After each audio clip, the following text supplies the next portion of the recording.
আসসালামু আলাইকুম। সাদিকা সারা cooking recipe নতুন আরও একটি রেসিপি দেখার জন্য আমন্ত্রণ জানাচ্ছি আপনাদের সবাইকে। আজকের রেসিপি বাঁধাকপির পাকোড়া বা চপ। শীতের দিনে সকালে বা বিকেলে এমন গরম গরম ধোয়াটা চপ খেতে সবারই ভালো লাগে। ছোট বড় সবাই আমরা এই গরম গরম চপ খেতে পছন্দ করি। অতিথি আপ্যায়নের জন্য এই চপগুলো একদম পারফেক্ট। অতিথিরা খেয়ে বুঝতেই পারবেন না এটা বাঁধাকপি দিয়ে তৈরি করা হয়েছে। চলুন তাহলে দেখে নিই এই বাঁধাকপির চপগুলো আমি কিভাবে তৈরি করে নিলাম। এখানে আমি একটা ছোট সাইজের বাঁধাকপি চিকন চিকন ঝুরি করে কেটে ভালোভাবে ধুয়ে পরিষ্কার করে নিয়েছি। এবার দিচ্ছি লবণ।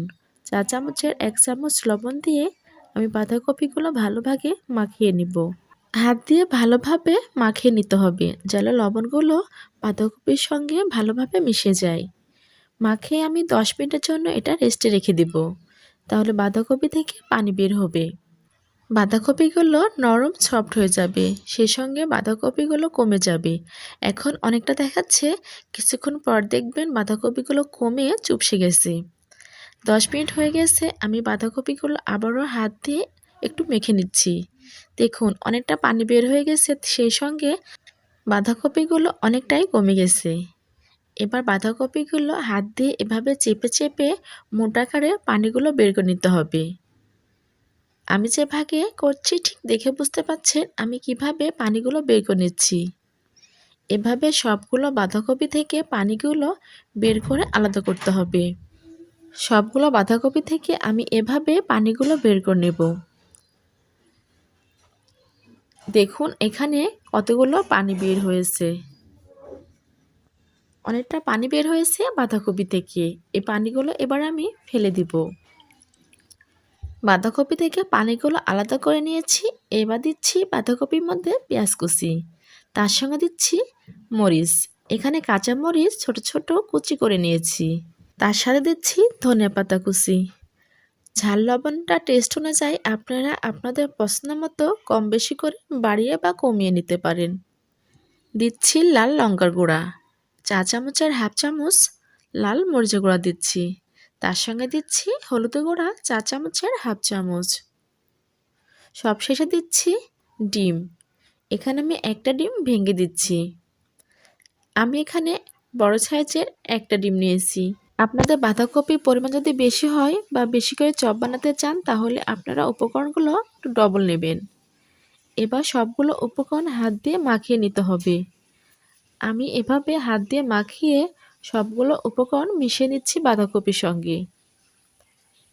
1 থেকে 1.5 মিনিট এভাবে মাখিয়ে নিতে হবে। এবার দিচ্ছি কিছু চাউলের গুঁড়া। এখানে আমি প্রথমে অল্প কিছু চাউলের গুঁড়া দিয়ে বাঁধাকপিটা ভালোভাবে মাখিয়ে নেব। যতটুকু পরিমাণ লাগবে ঠিক ততটুকু পরিমাণ দিয়ে মাখিয়ে নিতে হবে। আর এই চাউলের গুঁড়াটা বাইন্ডিংয়ের কাজ করবে। হাত দিয়ে ভালোভাবে মাখিয়ে নিলাম। আমার মনে হচ্ছে এখানে আরও কিছু চাউলের গুঁড়া লাগবে। আমি সবটুকু চাউলের গুঁড়া দিলাম, দিয়ে ভালোভাবে মাখিয়ে নিলাম। মাখানো শেষ। সব শেষে দিচ্ছি লবণ। 4 চামচের হাফ চামচের মতো লবণ দিলাম। লবণটা সব শেষে দিলাম। লবণ দিয়ে আর বেশি মাখাবো না, কারণ লবণ দিয়ে মাখিয়ে রাখলে বাঁধাকপি থেকে পানি বের হয়ে যাবে। বাঁধাকপি থেকে পানি বের হবে, সেজন্য লবণটা পরে দিতে হবে। মাখিয়ে নিলাম। এবার দেখিয়ে দিচ্ছি বাঁধাকপি চপটা পারফেক্টভাবে তৈরি হয়েছে কিনা। ঠিক এভাবে বানিয়ে নিতে হবে। এবার আমি ভাজার জন্য চুলাতে আগে থেকে একটা কড়াইতে তেল গরম করে নিয়েছি। গরম তেলের মধ্যে এক এক করে বাঁধাকপির চপগুলো আমি ছেড়ে দিচ্ছি। যতগুলো আটবে ততগুলো দিয়েই প্রথমে ভেজে নেব। আমি এখানে ছোট কড়াই নিয়েছি, সেজন্য 3টা করে চপ আটছে। আর আমি এবড়ো থবড়ো করে চপগুলো ভেজে নিচ্ছি। আর আপনারা অবশ্যই চেষ্টা করবেন এই চপগুলো ভাজার সময় ডুবা তেলে ভাজার জন্য। আর আপনাদের পছন্দ মতো আপনারা শেপটা দিয়ে নেবেন। উল্টিয়ে পাল্টিয়ে চপগুলো আমি ব্রাউন কালার করে ভেজে নিব। আর চপগুলো গোল্ডেন ব্রাউন কালার করে ভেজে নিলে খেতে অনেক বেশি ভালো লাগে। আর এই পর্যায়ে চুলার জাল মিডিয়ামে রেখে চপগুলো ভাজতে হবে। হাই হিটে ভাজলে উপরে অল্প সময় দিয়ে পুড়ে যাবে আর ভিতরে কাঁচা থেকে যাবে, খেতে ভালো লাগবে না। আমি আমার পছন্দ মতো চপগুলো কড়া করে ভেজে নিচ্ছি, খেতে অনেক বেশি ভালো লাগে। কড়া করে ভাজলে চপ খেতে অনেক বেশি মজা এবং টেস্টি হয়।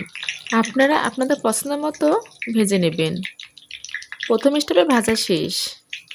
এবার আমি দ্বিতীয় স্টেপে ভাজার জন্য একই তেলে আবারও বাঁধাকপির চপগুলো এক এক করে ছেড়ে দিচ্ছি।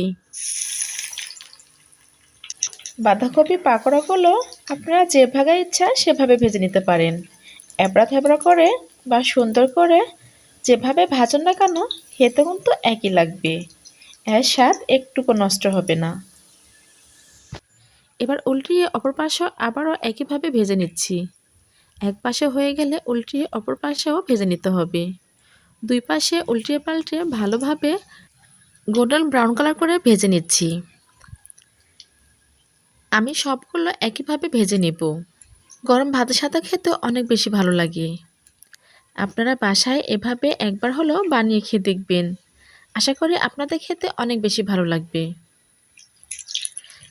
চপগুলো আমি ভেজে উঠিয়ে নিচ্ছি। দ্বিতীয় স্টেপে আমি একইভাবে ভেজে নিলাম। সবগুলো বাঁধাকপির চপ আমি একইভাবে ভেজে নিলাম। এখানে আমি অনেকগুলো বাঁধাকপির চপ ভেজে নিয়েছি। দেখুন অনেকগুলো হয়েছে। ঠিক এভাবে ভেজে নিতে হবে। এবার আমি সার্ভিং প্লেটে পরিবেশনের জন্য উঠিয়ে নেব। আশা করি আমার আজকের সহজ রেসিপিটা আপনাদের সবার কাছে অনেক বেশি ভালো লেগেছে। ভালো লাগলে লাইক, কমেন্ট, শেয়ার এবং সাবস্ক্রাইব করবেন। সাবস্ক্রাইব করে আমার চ্যানেলের সঙ্গে থাকবেন, আমি যেন আপনাদের মাঝে এমন মজার মজার রেসিপি নিয়ে হাজির হতে পারি। আর আমার আজকের রেসিপিটা কেমন হয়েছে আমাকে অবশ্যই কমেন্ট বক্সে কমেন্ট করে জানাবেন। একটা পাকোড়া আপনাদের ভেঙে দেখাচ্ছি কতটা মজা এবং টেস্টি হয়েছে। পুরো একদম মচমচা আর ভিতরেও নরম চপ। খেতে অনেক মজা এবং সুস্বাদু। যারা এখনও এই বাঁধাকপির চপ বানিয়ে খাননি তারা একবার হলেও বাসায় ট্রাই করে দেখবেন। খেতে অনেক বেশি ভালো লাগবে। সবাই ভালো থাকবেন, সুস্থ থাকবেন। সবার সুস্বাস্থ্য কামনা করে আজকের মতো বিদায় নিচ্ছি। আবারও হাজির হয়ে যাব নতুন কোনো রেসিপি নিয়ে। আল্লাহ হাফেজ।